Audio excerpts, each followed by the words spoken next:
Hello everyone, इस video में हम करने वाले हैं class 7 NCERT history chapter 8 devotional paths to the divine के क्वेश्चन आंसर्स। शुरू करेंगे अपनी फर्स्ट क्वेश्चन से, जो कि है मैच द फॉलोइंग। उससे पहले अगर आपने हमारे चैनल को सब्सक्राइब नहीं किया तो ज़रूर सब्सक्राइब कीजिए। तो बुद्ध को आप मैच करोगे, क्वेश्चन सोशल डिफरेंसेस थे, ठीक है। और ये जो चैप्टर है ऑलरेडी हम लोग कवर कर चुके हैं, मैंने इसकी एक्सप्लेनेशन वीडियो ऑलरेडी बना चुकी हूँ मैं, तो उसकी लिंक मैं आपको दे दूँगी डिस्क्रिप्शन में, आप जाकर के देखिएगा ज़रूर उस वीडियो को। तो अब नेक्स्ट देखते हैं हमारा शंकर देवा ये मैच हो जाएगा नामगढ़ से, ठीक है। निज़ामुद्दीन औलिया ये कौन थे? सूफी संत थे, तो ये आपका सूफी संत से मैच होगा। फिर नया नर्स, अब देखो अलवर और नया नर के बारे में पढ़ा था, तो जो नया नर होते हैं वो किसके डिवोटीज होते हैं? शिवा के, ठीक है। तो ये शिवा और बाकी एक ही बचा अब तो विष्णु। अलवर्स जो हैं विष्णु के भक्त होते हैं, तो ये सब आपकी मैचिंग हो जाएंगी इस तरीके से। देखो आंसर ये हो गया। अब आता है Shankar was an advocate of Advaita, है ना, अद्वैत के थे वो, है ना, अद्वैत के बारे में हमने पढ़ा भी था चैप्टर में। फिर रामानुज किससे इन्फ्लुएंस्ड हुए थे? हाईली किससे हुए थे? अलवर से हुए थे ना, इसलिए उन्होंने विष्णु, अलवर्स कौन थे? विष्णु के डिवोटीज थे, है ना।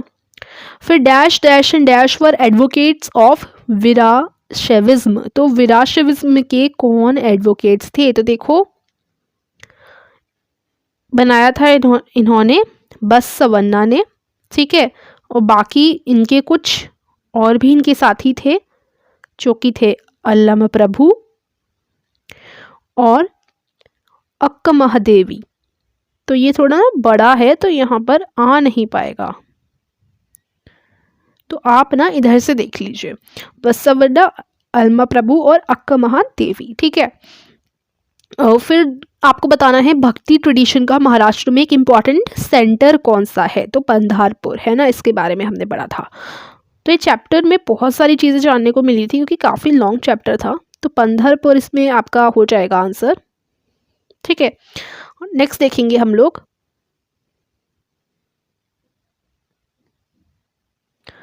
नेक्स्ट में आपको डिस्क्राइब करना है believes and practices of Nathpanthi Siddhis and yogis. उनका क्या बिलीव्स थे, क्या उनकी प्रैक्टिसेस थी, वो क्या मानते थे, ठीक है, और क्या लोगों को कहा करते थे। तो देखो यहाँ से आप आंसर करेंगे कि पहले तो आप लिखो कि कौन कौन सी थी believes and practices of Nathpanthi Siddhis and yogis.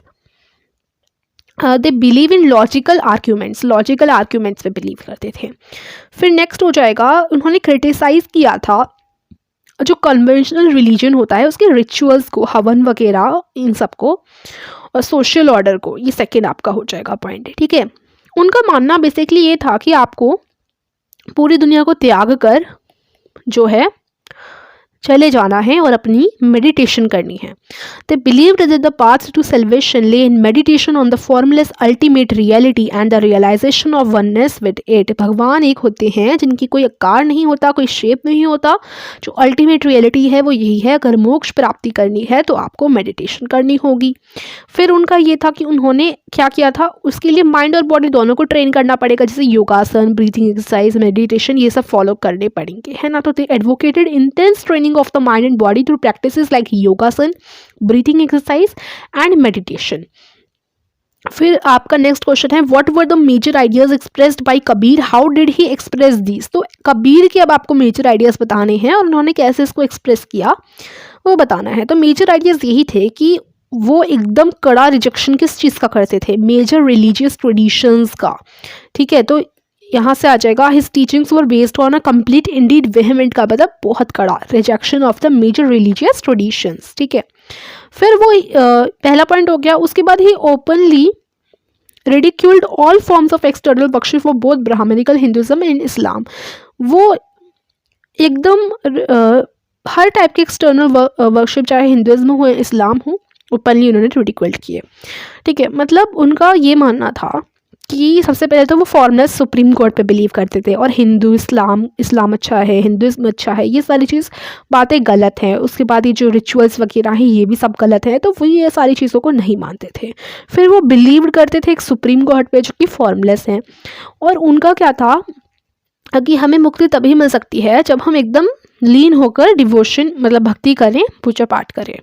तो उन्होंने ये अपनी लैंग्वेज में, उनकी जो पोइट्री की लैंग्वेज थी बेसिक कॉमन जो हिंदी थी उसी के फॉर्म में, उसी लैंग्वेज में लिखा था हिंदी में, जो कि वाइडली आम जनता द्वारा समझी जा सके। There was also a vast collection of verses called sakhi and pad by him. तो साखी और पद भी उनके द्वारा जो है लिखे गए हैं। अब नेक्स्ट को आपका आ जाता है फिफ्थ।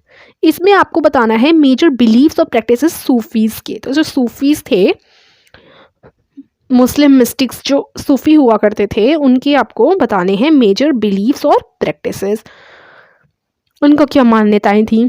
तो देखिए मेजर बिलीव्स तो ये थे कि वो जो है ये सब रिलीजन जो बाहर का दिखावा होता है रिलीजन का, वो एकदम गलत मानते थे। वो मानते थे कि आपको जो है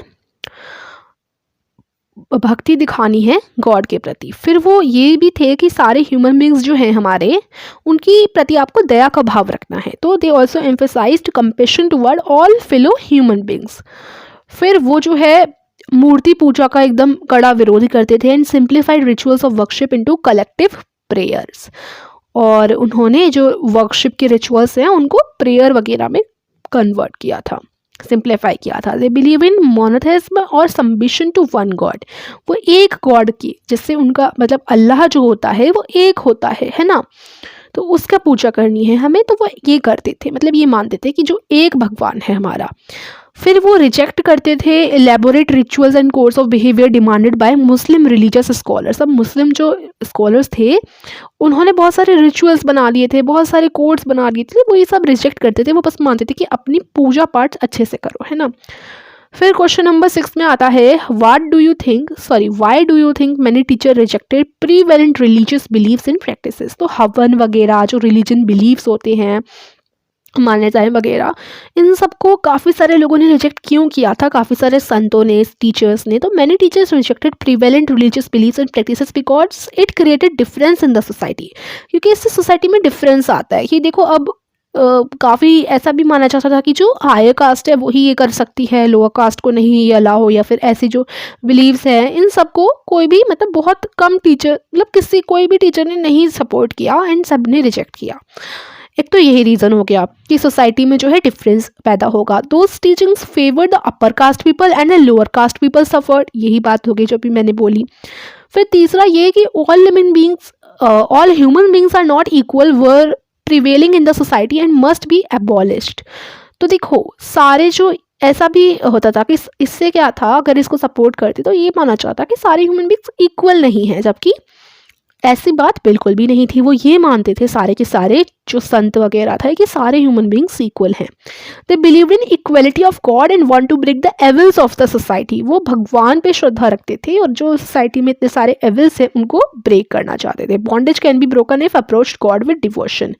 और ये सारा जो मान के रखा था ना कि रीबर्थ होता है, मरण और जन्म, फिर ये सारी जो चीज़ें थी वो तभी टूट सकती थी जब आप भगवान पे पूरी श्रद्धा रखो, ठीक है। तो ये चीज़ें थी। उसके बाद क्वेश्चन नंबर 7 है what were the major teachings of Baba Guru Nanak. बाबा गुरु नानक की मेजर टीचिंग्स कौन सी थी। तो ये थी कि वो भी ही वन गॉड की वर्शिप, वही वाली बात है कि एक हमारे भगवान है। He insisted the caste creed और gender was irrelevant for attaining liberation. अब जो जेंडर है, कास्ट है, इसके आधार पर कोई भेदभाव नहीं वो करते थे, ठीक है। लिबरेशन को कोई भी अटेन कर सकता है, ठीक है। The idea of liberation was not that of a state of inert bliss but rather the pursuit of active life with a strong sense of social commitment। तो उनका यही मानना था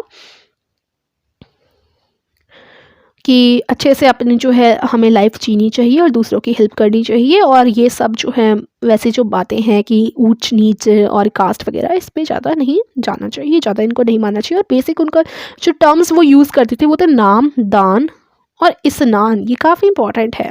तो इसमें नाम का क्या मतलब है। नाम का मतलब है कि अपनी अच्छे से भक्ति करो, वर्शिप करो। दान का मतलब तो पता ही है आपको, दूसरों को दान देना है ना, दूसरों की मदद करो। स्नान का मतलब अपने अंदर प्योरिटी रखो, ठीक है। तो ये चीज़ थी। उसके बाद he underline the importance of right belief and worship, honest living and helping others. अपनी ईमानदारी से ज़िंदगी जियो, अच्छे से अपनी पूजा पाठ करो और दूसरों की मदद करते रहो। बस इसी से आपको जो है मुक्ति मिल सकती है और मतलब मोक्ष प्राप्त कर सकते हैं आप। हाँ, तो ये हमारे सारे क्वेश्चंस थे।